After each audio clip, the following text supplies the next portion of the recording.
साहिल ने नव्या के पास आते हुए कहा, फॉलो मी, और वो तेज कदमों से आगे बढ़ गया।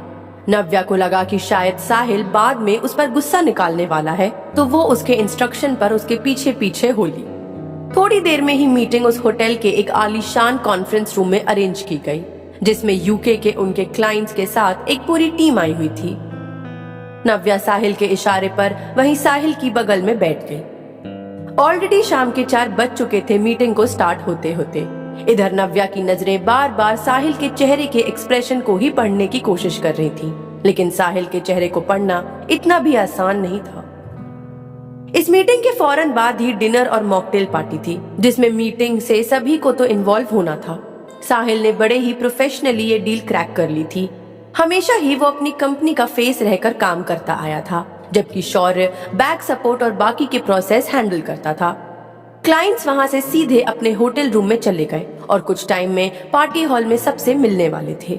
उनके जाने के फौरन बाद ही शौर्य ने साहिल को गले से लगा लिया। यू डिड इट यार, यू डिड इट। शौर्य की टोन बता रही थी कि वो कितना खुश था। साहिल ने नव्या से कहा, अपने घर पर फोन कर दो, तुम्हें आज आने में लेट होगा। मैं तुम्हें पार्टी के बाद घर छोड़ दूंगा। फिलहाल के लिए रिसेप्शन से अपने रूम की चाबी ले लो और जाकर रेस्ट करो। मैं नहीं चाहता कि तुम पार्टी में लेट हो। नव्या हाँ में सर हिलाते हुए वहां से रिसेप्शन की तरफ चली गई। उसने वहां से अपने रूम की चाबी ली और रूम में आकर उसने अपनी दादी को कॉल किया। दादी, मुझे आज लेट हो जाएगा आने में, मेरी एक और मीटिंग थी और अब उसके बाद एक ऑफिशियल पार्टी है, तो मैं थोड़ा लेट हो जाऊंगी। दादी ने फिक्र जताते हुए कहा, बेटा, मुझे पता है कि तू बड़ी हो गई है, लेकिन मेरे लिए तू अभी भी वही भोली सी नव्या है।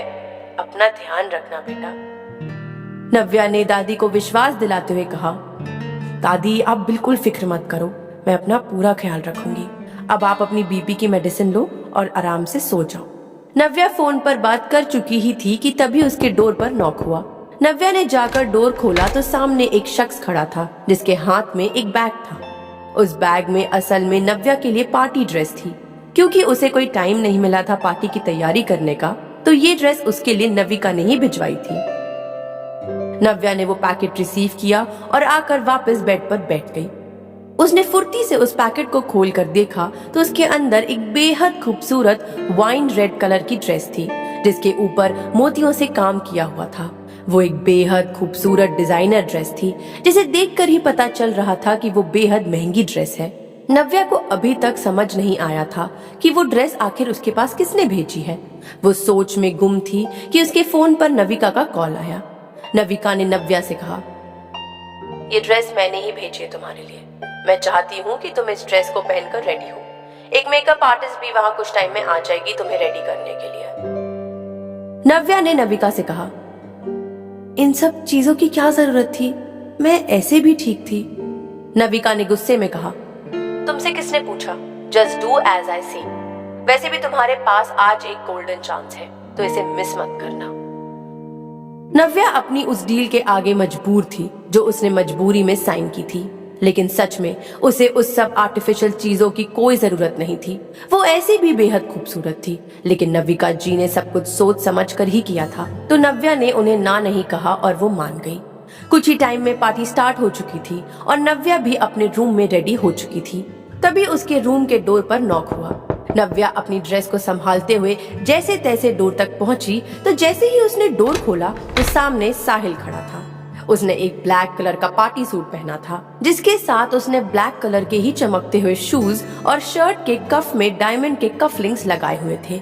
उसके बाल बड़े ही सलीके से बने हुए थे और अब उसकी नजरें नव्या की खूबसूरती को ही निहार रही थी। नव्या की नजर उस पल साहिल पर ही ठहर गई, जबकि साहिल खुद नव्या को एकटक देखे जा रहा था। दोनों का ध्यान शौर्य ने आकर तोड़ा।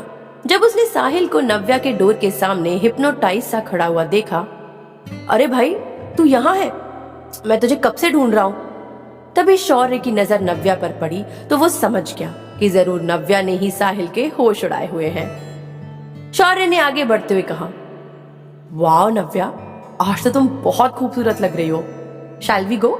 बोलते हुए शौर्य ने अपना हाथ आगे बढ़ाया नव्या को साथ ले जाने के लिए, तो साहिल जैसे अपने भ्रम से बाहर आया।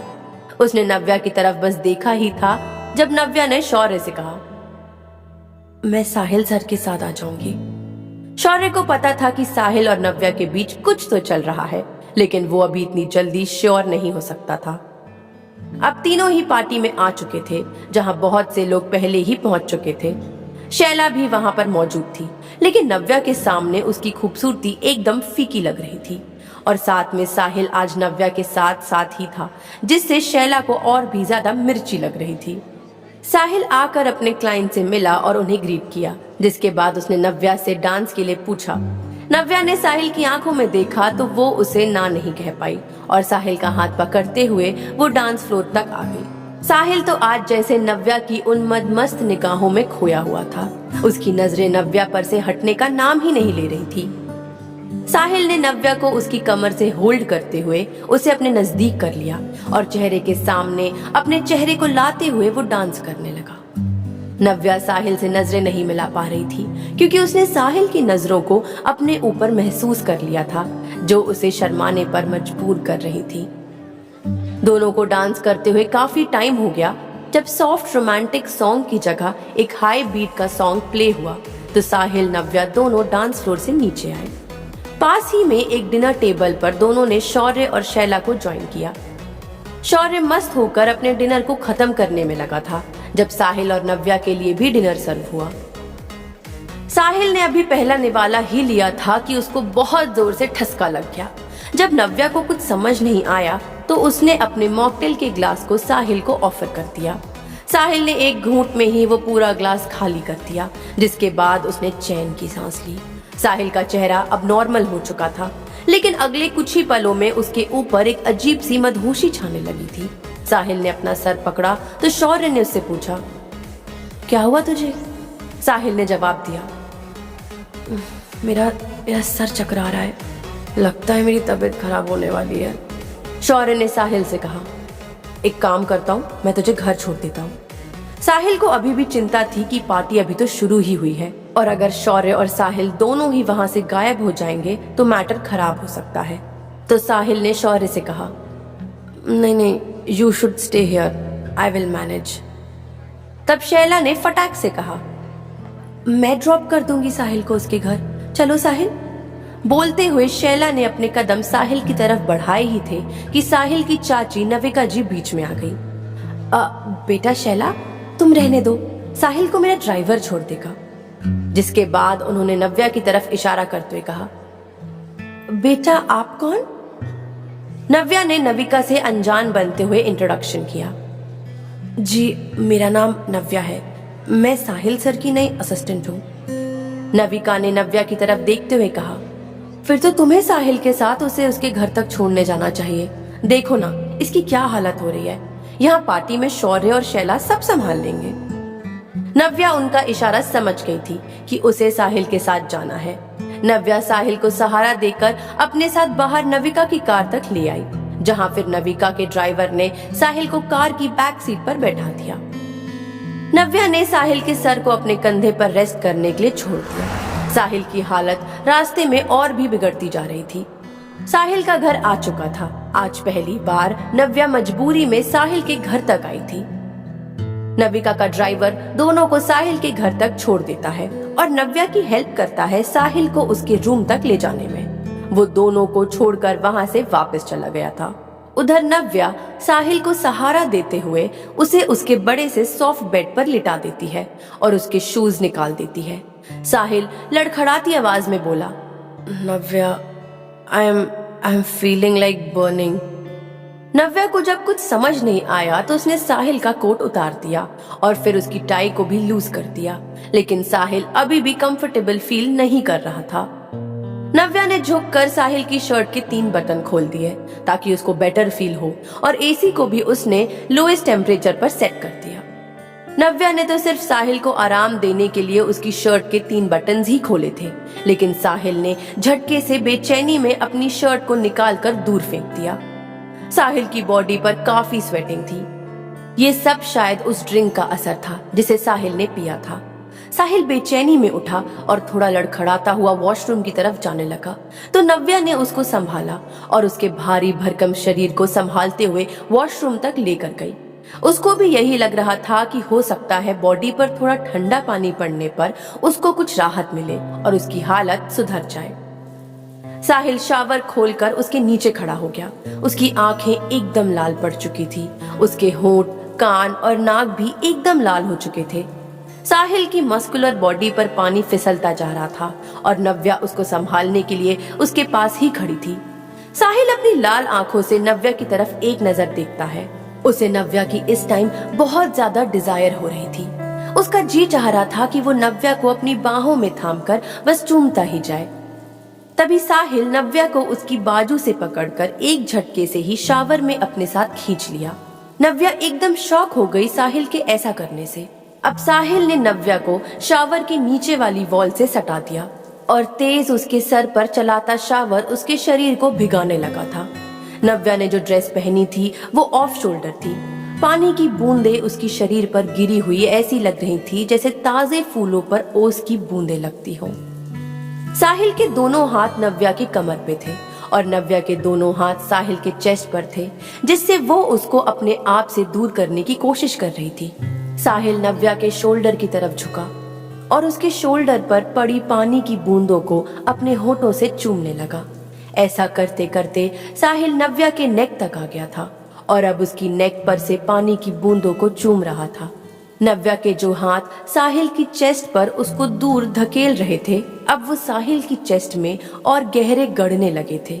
वो अपने नेल से साहिल की चेस्ट को खरोच रही थी, उसे अपने से दूर धकेलने के लिए। साहिल ने नव्या को अब और भी स्ट्रांगली होल्ड कर लिया। उसकी पकड़ काफी स्ट्रांग होती जा रही थी नव्या पर। दोनों पूरी तरह शावर में भीग चुके थे।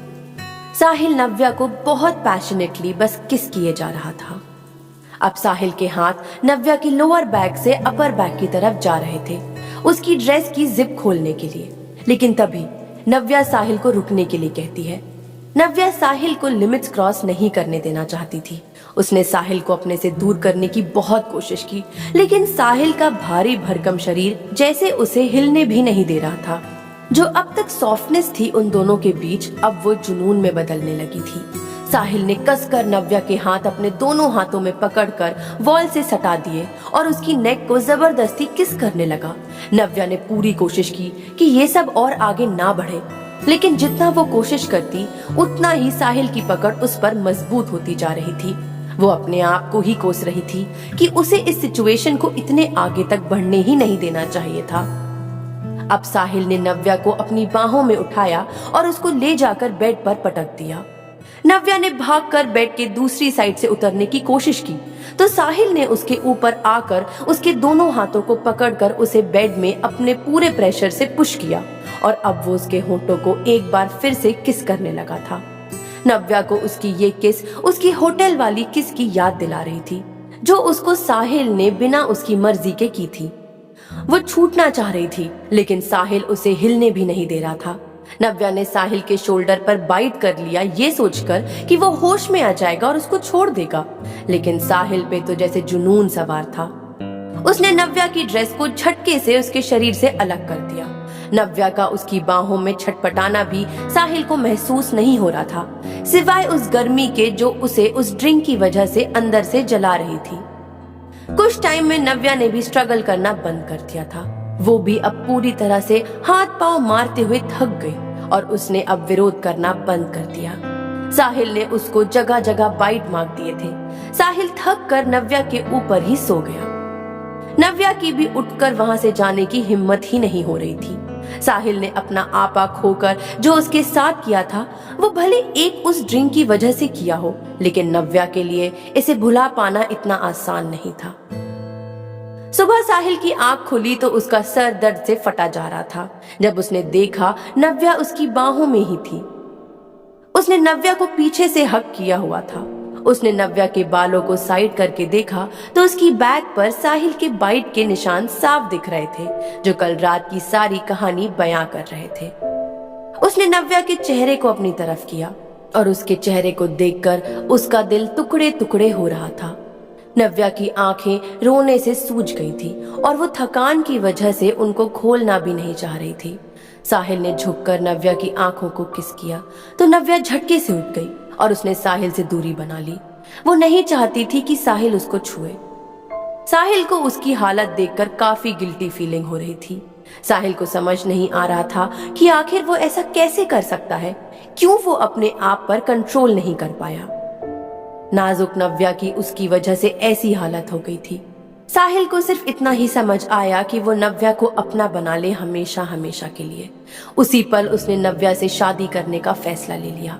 साहिल ने अपने बेड से उठते हुए लॉयर को फोन लगाया और उससे कहा, I want you to arrange my marriage today. मुझे आज ही शादी करनी है। नव्या ये सब बातें आंखें बंद करके सुन रही थी और एकदम खामोश थी। शायद उसका दिल और दिमाग थक चुका था उसके शरीर के साथ साथ। साहिल ने नव्या के लिए एक खूबसूरत डिजाइनर वेडिंग लहंगा मंगवाया। अब उसने खुद ही नव्या को वो कपड़े पहनाए। मेकअप के लिए उसने एक ऐसे शख्स को बुलाया था जो नव्या की आइडेंटिटी को रिवील ना करे और बस अपना काम करके वहां से चली जाए। इसके लिए उसको उसके काम से 2 गुने पैसे दिए गए थे। नव्या अब टूटी बिखरी लड़की से एक खूबसूरत ब्राइड बन चुकी थी, लेकिन उसने अपने सामने खड़े उस शख्स की तरफ आंख उठाकर भी नहीं देखा जिससे वो अभी जीवन भर के लिए बंधने जा रही थी। इधर नव्या की दादी बहुत ज्यादा टेंशन में थी ये सोचकर कि नव्या अभी तक वापस नहीं आई, जबकि उसने कहा था कि वो रात में ही वापस आ जाएगी। उसने नव्या के फोन पर कई बार कॉल किया, लेकिन नव्या अपने फोन के पास नहीं थी, क्योंकि उसे तो इतनी सुध नहीं थी कि वो अपने फोन का भी ख्याल कर पाए। वो अपना फोन लिए बिना साहिल के साथ मैरिज रजिस्ट्रार के ऑफिस चली गई थी। साहिल और नव्या मैरिज रजिस्ट्रार के ऑफिस में थे जब साहिल ने नव्या की तरफ देखा।